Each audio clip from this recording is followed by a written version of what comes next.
What's your business? Tell me. I'm a gardener, basically. So if you see people taking care of their gardens in the spring and cleaning backyards and stuff like that, taking care of plants and Yeah. putting mulch, things like that, that is what I do. Basically, Okay. I take care of anything that is outdoors. And sometimes for some people, I do lawn care. I cut grass sometimes, but it's more part of a maintenance thing than Okay. just having, I don't go with a big mower, um, cutting grass all day, things like that. It's more, I go to your place, I trim the bushes, I clean the plants, So you do cut like weeding. branches. Weeding is part of it, yeah. Okay. Sometimes it's just working on the aesthetic of a garden. It's just, I don't know. I have clients, this year I had a lot of clients who had like construction work or pavers Yeah. inside something like that, and everything gets destroyed. So I work on putting that back Rejuvenating it. in shape. Yeah, But you just don't do hardscaping like pavers and stuff? no, I don't do landscaping either. It's Okay. like landscaping is more construction sometimes, dealing with Yeah. water structures. I don't do anything structural. I basically work with soil and plants, and that's it. Okay. Some limitations. Like, for example, I don't do tree work. I can't. Okay. As a gardener, I don't have a license to work more than 15 feet above the surface. I don't do construction. So I Okay. don't build retaining walls, for example. I don't Yeah. install a fountain, anything like that. I work with plants and soil and mulch, and that's it. Okay. So if I have like an empty garden bed, you can help me fix that. Yeah. So you could put in like New plants, strawberries remove and stuff. plants. Yeah. Yeah. Sometimes it's just removing things. Like people have a small stamp from, I don't know, small trees or Yeah. things like that, and then they need to refill the area with hole. topsoil Oh, or okay. compost. As I started the business actually building gardens, like vegetable gardens. Oh, okay. And I started doing this at the very beginning of my business Yeah. career, if you want, because I'm from Spain, from Madrid, big city. And one of the contrasts that I still see, and I still don't, I don't understand very well why people like having just yards with grass. Yeah. It's like, You like having some no, but like texture to it? you can actually grow your food. You can actually, I don't know, produce your stuff, your herbs for teas if you like tea. Yeah. You can have a nice space that you can enjoy, but having just a green yard that takes a lot of water, Yeah. you need to cut the grass every single week. That attracts a lot of insects that you don't like, maybe you don't need. I don't know. I remember when I arrived to the US in 2019, it was like, why not just using that outdoors space to grow your food, for example, or to have something like nice and beautiful? Yeah. And I started with that idea, just building vegetable gardens, like installing garden beds, installing drip irrigation systems, things like that since the beginning. And then I started expanding a little bit with more aesthetic and plant care and stuff like that. I don't know if that makes sense to you, but so if somebody came into like a new house, they like plants, they like gardens, but they have nothing, is that something they can call you to come and help? Like, hey, I want to put a garden here. I want to put, vegetable. I want like a coconut tree. In Michigan, yeah, you can have a coconut and a banana tree. Oh. No, you can. I mean, you can, but it will die. It would die. The sun's not right for it. No. That's funny. Sorry. You can't. Yeah. So one of the things that stood out to me with you is that you're not trying to run like a massive operation.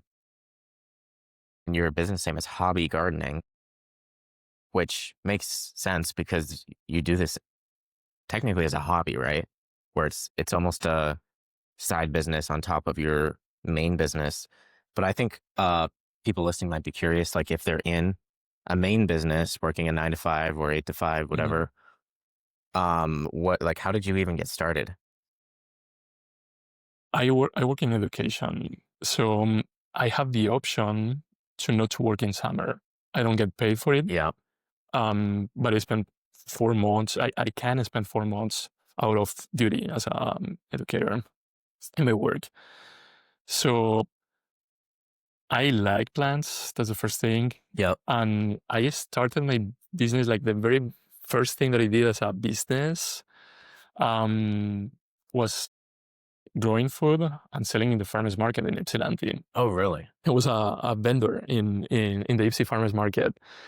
Um, and yeah, it was a hobby. It was something that I was doing throughout the week in summer. And Yeah. then in the Saturday mornings, I was just selling my produce, my peppers, my tomatoes, my flowers, my Do teas, you do herbs, that and stuff like that. anymore? I can't. No, Why not? I don't have time anymore. Oh, yeah. Um, hobby garden has grown a lot in these Grown. years. Grown, thanks, has grown a lot in these years. But no, I don't do it anymore. I still grow things for me, but I don't have time to spend just one morning, and I don't make a lot of money. Yeah. It's not a thing that you know. Make bank off of. Yeah, but Yeah. as a hobby at the beginning, it was cool because like I cannot eat all my peppers, all my tomatoes, all my Yeah. eggplants, and all my onions. Yeah. So it was a good side hustle to have Yeah. If you're not using it anyway, it's kind of to like yeah, just to do pay it. for my hobby because Yeah. gardening can be it's not expensive, but you need to invest money in tools, in materials, in soil, in fertilizers, Yeah. plants, seeds, water. So I found a way to I don't know compensate a little bit the money that I was spending on my hobby, selling what I was producing with my hobby. Yeah, this is the so I found that hobby gardening was like super accurate for what I was doing at Yeah. the moment, and yeah, I started like that when I was just not a popular, but after a few weeks, a few months selling in the farmers market, I used to have like my clients, Yeah. and they started asking me if I would be able to take care of their plants, their yards, and stuff like that. Oh, So okay. it was more, I didn't decide to do it itself. It was not The an clients arena. just. It was like my business was asking me to do this and Oh, that. sure. And it was like, can you install a garden? Because people, where all these vegetables come from? It was like Yeah. my backyard. Oh, They're like, I want okay, that yeah. too. How you do it is like, well, I build beds, I install water like irrigation Yeah. systems, and I grow my veggies with my I don't know with my tools, my hands. Yeah. It was like, how cool is that? Can you help me build my garden? And I started doing a few of them Yeah. just as a not charging anything, just giving some help. Yep. And I was talking to it was there's an urban farm in Ypsilanti, and I was talking to the director at the time, and it was like, "Hey, I'm having this situation, this thing, and I'm thinking of starting a business, Uh-huh. starting this as a business." And Yeah. they told me, "We have that with volunteers, and we cannot cover all the demand that we have. So if you have a business Oh, with that, it will be like a perfect like we'll send extra fit." people to you. Yeah, it was like they started giving me like some references and stuff like Yeah. that, and I started promoting that in the farmers market at the beginning. I don't know. I started building my website, all the structure that I Yep. have And stuff started kind of coming today. together. I bought my truck. I started building a bunch of like accumulating tools. It just started running a little bit like that by So, demand, yeah. basically. So I always like to ask people what their like bread and butter is. I'll guess, and then you tell me if it's accurate. But to me, it sounds like the best situation is somebody that wants maybe some sort of beds built. Do you still build beds? Yeah, Okay. yeah, yeah. That's So part they of want, the yeah, they the want business. beds. They want their own produce. And so if that's what they're looking for, you're going to be the guy to call. And then, of course, with other, like, if they already have a whole garden built out, they can also call you for maintenance and that Hmm. sort of thing. Yeah, I can take care of anything that is plants. And something that I do is so when I build something, it can be a flower bed, it can be a garden, it can be just anything, installing Yeah. plants. I also offer maintenance, like free of engagement. I Yeah. don't ask people to commit to a minimum or a maximum number of hours per month or anything Okay. like that. It's Just just, whatever as needed. yeah, it can be hourly. Yeah. I want you to show up like once a month, 1 hour. I do that as part of the, it's a continuation. It's not just I just build something and deal with that. Yeah. Because sometimes, especially with vegetable gardens, you need to educate people a lot because sometimes you just, oh, I saw this in YouTube and Yeah. I like this super nice garden. It's like that super nice garden is taking 10 hours of work a day. Yeah. Not a day, sorry, per week. Yeah. You don't see that because they just show you how beautiful it is. But Yeah. you're going to have weeds, you will have squirrels, you will have birds. Yeah. A lot of plants are going to die. You will need to prune these plants. And, it's like there is work Yeah. behind what you see. So sometimes people is like, oh yeah, I have a nice garden and looks super clean, super nice. And then if you don't come back, if you don't have anything like ongoing Any contact with sort of them, maintenance. yeah, they call you like, hey, my garden is full of weeds. You have compost. Compost is made with food scrap. Is made with Yeah. Compost is gonna, because yeah I actually did flowers. weeding for a while as my first like mini business. Did you like it? Oh, I absolutely hated it. Oh, okay. And why? I know why. I charged $20 an hour and I did a ton of it. And it was just a lot of like kneeling and pulling weeds out. Mm. And I didn't have any of the, and I Mm. didn't do any planting. I didn't do anything It was just very fulfilling. hand pulling Yeah, or just hand pulling. no tools. I mean, I built out some tools, but I did it for like 3 weeks, just book solid, because I was Okay. like, it was my first hustle. Okay. So I was like, but no, That's I hate easy. it. Okay. Yeah. I'll hire you to do it. I don't want to touch it. Yeah. Gloves at least. Do you find that you'll get homeowners that hate it, or do you get a lot of people that like it? They just want to be able to build something cooler than their own skills? I have a lot of things. I have people who work a lot and they can't do it. Some people have like big spaces and they don't know what to do with them. And I see that I would say that probably more than half of my clients are people who probably don't have a lot of mobility, like old people, retired, stuff like Yeah. that, or with Okay. illnesses or But they still health want their issues. stuff maintained and thriving. Yeah, I have a client in Ipsy. I won't say the name, but they spent, this is what they told me, $50,000 in a big landscaping company and just landscaping the whole front and backyard, like super nice, looks like a forest. Yeah. They had an accident, something, and they cannot bend over like the plants Yeah. and everything. So I've been working with them 2 years until they Wow. have started recovering from the The injury. back Yeah. pain or whatever. And sometimes it's just things like that. I have clients who are like 85 years old and Yeah. they just can't do Yeah. it, but they don't want to, they don't want to leave everything crazy or die or stuff like that. I have had 2 clients this year who were moving and they wanted to have everything like beautiful for the Oh, pictures, sure. for the realtors. So that was another thing. But I have a bit of everything. People who don't know what to do with the plants, people who don't care, but they are dealing with an HOA, having issues, like I need to take care of the plants. Like, sometimes it's necessity, sometimes just people want to have a garden. And that's it. I would say like 50-50, 50% necessity, 50% just you're gonna do it better than me. Just give me a hand.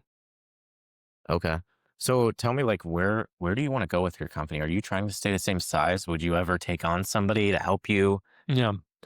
This the $1 million question. I mean, and you don't have to know the answer if you. Yeah. if you're- There's not an answer. I'm thinking all the time on hiring someone, like a helper, like because you're getting to part-time. that point of like, I've got a lot of clients and I'm having a hard time doing all of it myself. Yeah. So from last year to this year, I have doubled, more than doubled in number of clients that I Okay. have. So I finished my first year, I had like a little under 40 clients. Today, October 2025, I have almost 100. So yeah, it's like I don't work like it's not 100 every week because sometimes it's just something like I do 3 visits per summer, something like that per season. But yeah, the number of clients is growing. The intensity of the work is growing as well.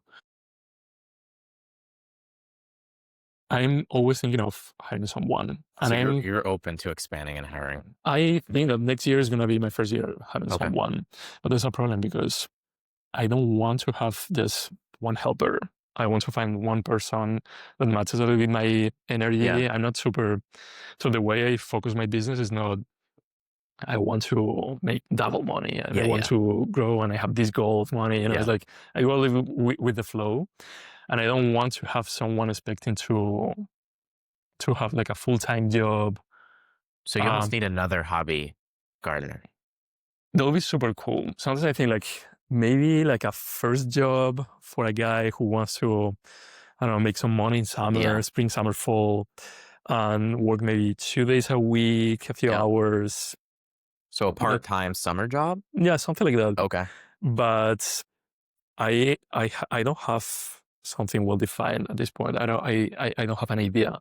I'm thinking of exploring for next year with this idea of hiring someone, having someone with me. Just to answer your question, my goal is to keep my clients from other years. Yeah. Keep people happy with what I do. Yeah. Try to promote gardening. To be honest, I want to have like a community of people interested in gardening, not just That's something I was going to bring up is like what you're explaining and the way you're explaining it. I almost see you being in an educational position for a lot of these homeowners of like, could you do YouTube videos where you help homeowners build their own gardens? Because it seems like that's kind of maybe what you've done some of it, like, hey, this is how, this is what I'm doing. This is how you could do it too. Mm. And then obviously you can just do it for them. But I can imagine a lot of homeowners might just need guidance on how they can do it themselves. Yeah, one of the possible projects in the future, I already have a YouTube channel. I don't think I'm gonna do something like tutorials or something like that because You don't think so? No, because there is like 7 million of them on you're YouTube. like, there's so enough. I'm not gonna do anything. It's saturated. Okay. I don't think I'm gonna teach you how to grow tomatoes. Like you can how to grow tomatoes on YouTube, and you're gonna get like 70 videos about that, and probably better than mine in terms of editing and stuff like that. But it would be cool to have something like a community of gardeners, like hobby gardeners, maybe. Well, that's a brilliant idea. Yeah, and maybe have something. So maybe using my own garden as a gardening school at some point, doing something like more in person. No, I think and more community focused. Yeah, it's like more community focused. I work in education, maybe working with young people as well. Like summer is like super easy to find people interested in playing with birds in summer, spring, stuff like that. So I was thinking of doing something like that. This year I built, so I had a shed behind my garage. I demolished the shed and I built a greenhouse. I know, you were super cool. Me. And I don't know, I think that my own backyard can be a pretty good gardening school at some point in a small scale. Do you have a lot of space? Or is it small? It's like 6,000 square feet, something like that. It's like an average backyards. How much is I know what an acre is. How many square feet is an acre, do you know? So it's like, so the space where I have plants everywhere around the house. It's like 80 feet by, I think it was 65, 70 feet. 80, that's a pretty decent space. It's pretty decent. And I have more things around the house in the front and stuff. But yeah, I think it could be super cool to have people interested in just meeting a couple of times a year, having some fun with plants, with plants and gardening, and maybe helping people, I don't know, allowing people to use my greenhouse just to start, I don't know, collecting seeds, exchanging seeds, things like that. That's something that's also in my mind, but I need. So the logistics are always a problem because I don't put all my time in developing my business. As you know, I have my job, and then I have the extra time for for my business. So the way I run my business is not just project, I'm gonna go for it. No, just probably you guys have something more like that. It's like more business oriented. Yeah. In my case, it's more hobby, community, hobby, business, yeah, all of it together oriented. And I think it works. I already do something like that. I exchange plans with my clients. Something I just start. So my first cohort of plans this year was most of it was from my clients. I started going out of like flower, like, hey, you hired me last year. You're hiring me this year for your spring cleanup, and you spend like $100 in flowers. Yeah, just hire me again. You're hiring me again. I'm happy with you. You're happy with me. I give you the flowers for you. I pay like $15 and I have 3,000 flowers.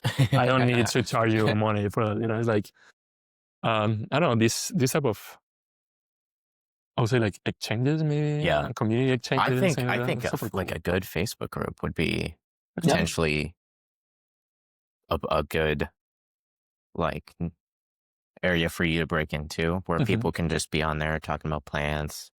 And then you can promote your stuff there too. Like, hey, I've got a garden. Anybody wants to use it? I'm doing classes every Tuesday or whatever you end up building out. Yeah. Yeah. This is probably one of the,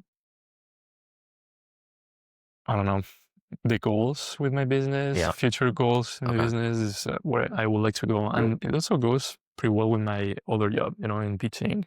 Yeah. Like still teaching, but instead of teaching what I teach in schools, I'm going to teach about my hobby. Yeah. No, I think that makes total sense. And you like plants so much. So I think everybody listening, and me too, have a much better idea of like what you actually do. But what I like to ask everyone is, because my whole position in Honorable Pest Control is developing relationships, meeting other business owners. So I talk to a lot of people.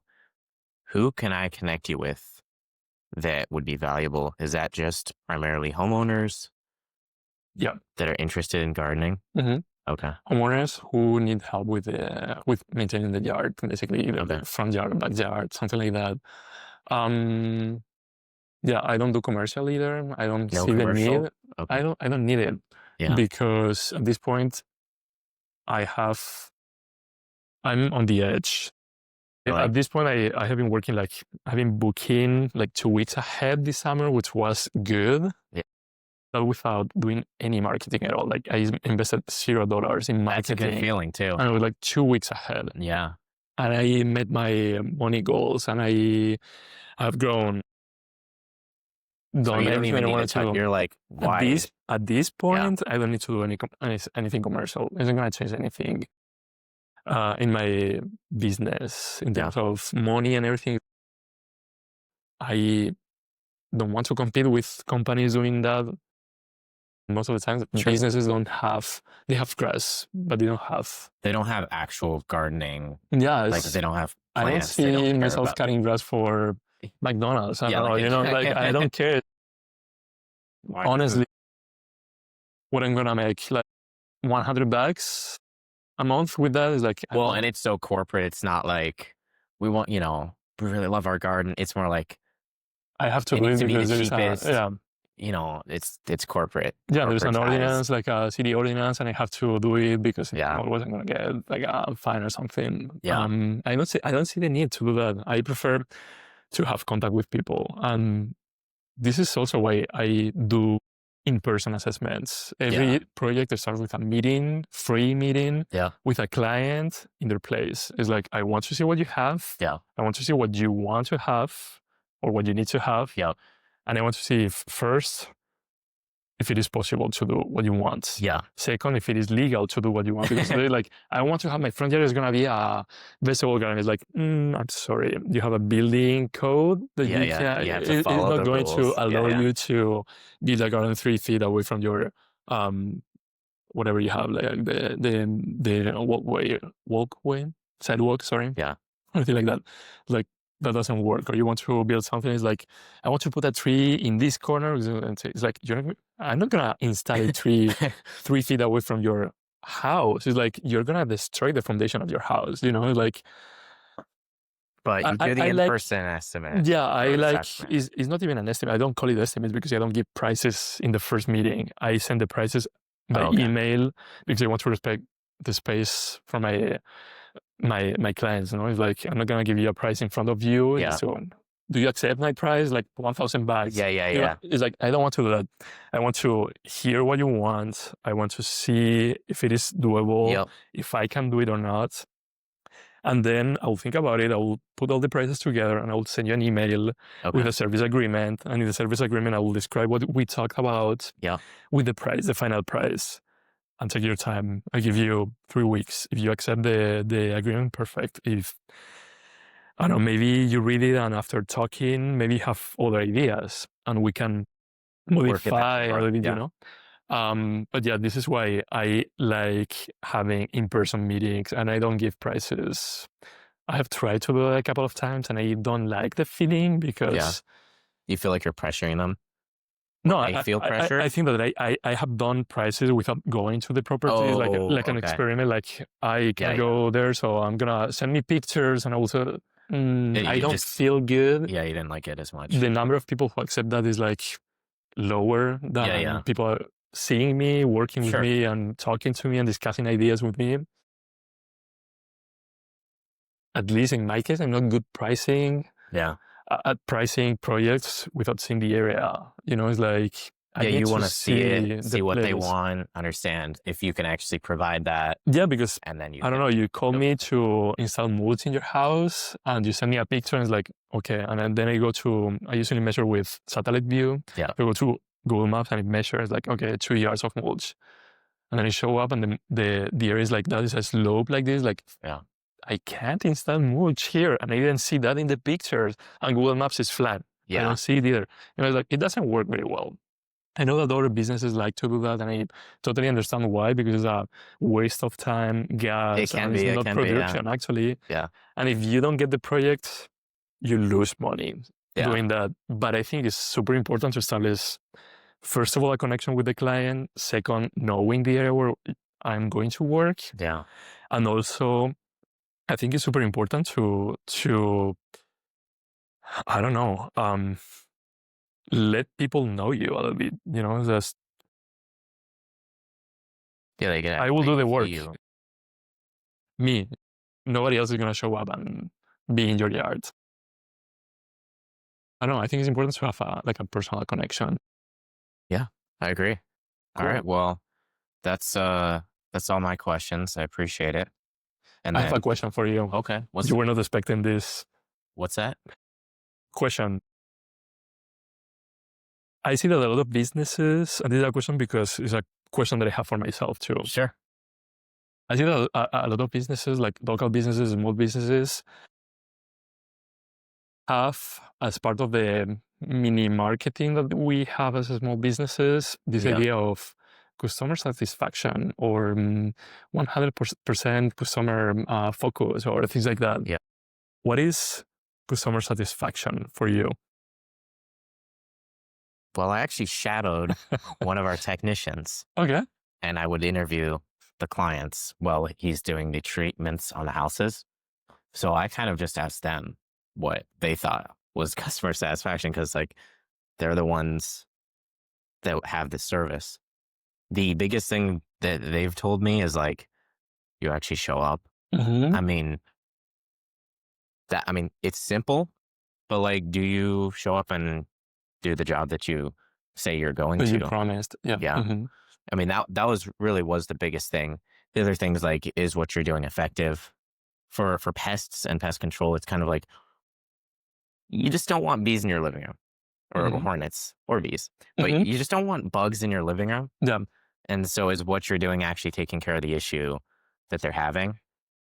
So it's more practical in that sense than like gardening, where Mm-hmm. you might have this grand vision of There's something beautiful very garden space. specific. Yeah. Is I have this, I don't want it, remove it. Yeah. Pest control is more like, we've got a raccoon in our attic and we can't sleep. Like, can you just get rid of that raccoon? Mm-hmm.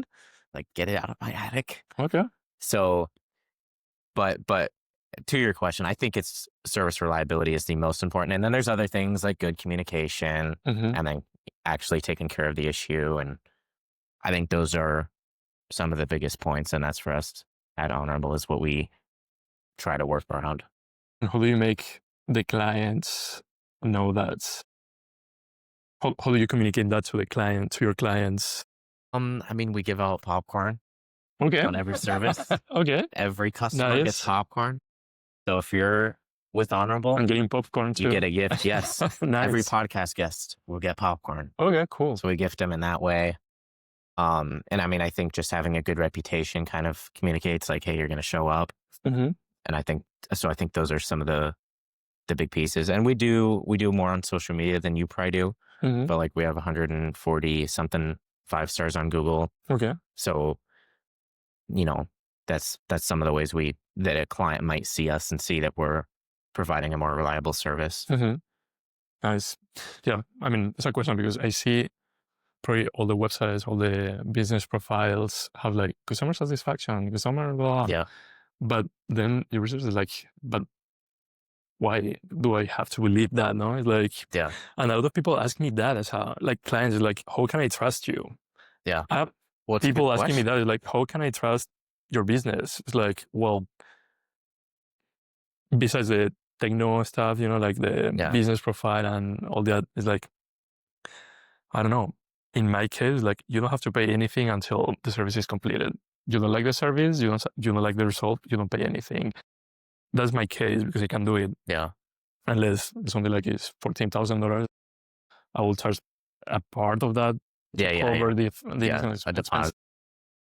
Well, But yeah, I have had a lot of clients, not a lot of clients, but I have had some clients having other like companies or people or friends working for yeah. them. The results are not good after some time working together. No, it's like Yeah. how do you deal with that? And I think that's something actually difficult to I don't know, to share, to be reliable. Yeah. Before meeting or getting your clients Oh, to meet you. 100%. Know? Like it's kind of difficult. I don't know. Was this a question that I wanted to ask Well, you? and you have to have great guys too. Like as we're a scaling company, there's 5 of us now, Mm-hmm. but you have to have people that care Mm-hmm. in order to get consistent service. I mean, if you hire a guy that's just doesn't value showing up on time, uh, he's not going to show up on time. Mm-hmm. And so from like a higher level business perspective, you just have to pick right people. Because if you bring on 5 guys, you will maybe you show up every time Mm-hmm. and you care a ton, but if your guys don't care, they're not going to show up on time. Yeah. So that's also what we're looking at when we're bringing people on the team, is some of those like character traits. Mm-hmm. Okay. Is part of this project that you guys have. So are you planning on having also like an employee pool available just for businesses, or you just want to connect businesses with this idea of doing like networking and creating Well, this partnership with other I'm not sure. businesses? I'm not sure. Is that an idea? I don't So know. what do you mean by that? Maybe having the opportunity to not only connect businesses, but connect people with businesses in terms Oh, of yeah. If I meet somebody that I think would be a good fit for hobby gardening, which is for probably, any other business. Like yeah, I'm talking just or any other business, but especially because you said you wanted, like, let me know when you're actually ready to bring somebody on and I'll be watching. But yeah, it would be with that as well. But I am focusing trying to connect with more business business to owners. business. Yeah, business to business. Mm-hmm. Because those are the relationships that, we as Honorable are going to find the most value in. Mm-hmm. Of course, although we're going to need good people too as we scale. So I think there's value in that. Mm-hmm. Nice. Okay. I Cool. appreciate you coming on. Of course. Thank you. And thank you for inviting me.